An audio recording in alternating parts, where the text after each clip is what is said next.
together anyways. But just in case. So, what we have here... Yeah, feel this. It's broke. That shaft's broke.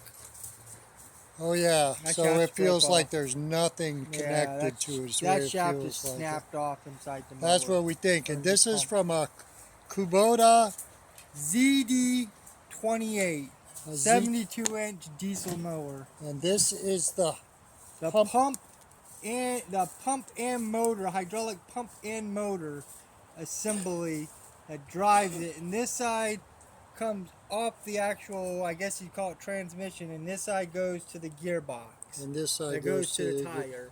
And that is what actually controls. And this is the hydraulic fluid going in. No, this is, I believe that's the end, weirdly.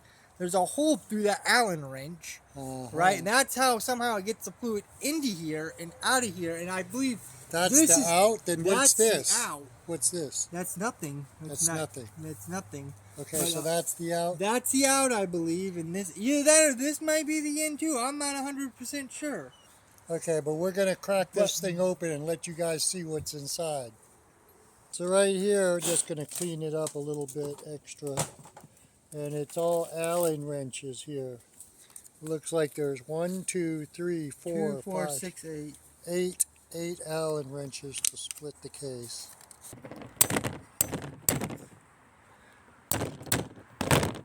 So they're really in there tight. We're having to have to pound them with the hammer.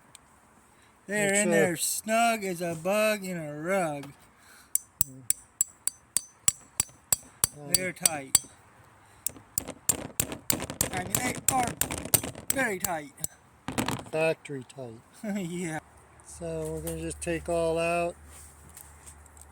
I'm a strong believer in magnetic holes.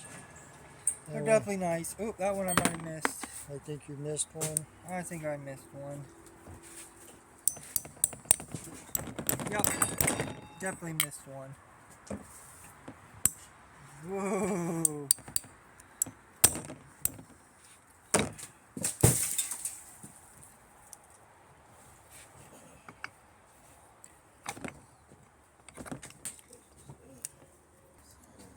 So we're going to just tap on the cover now. Ooh, that's coming apart scary easy. Yep, and it does look like there's a gasket in there. Yeah, it does. I was going to try and save it. Yep, try and save the gasket. Oh, got it all stiffy-iffy. Oh, this side hasn't popped loose yet. Alright. Oh, there it goes. There it goes. It's in 2 pieces. Okay.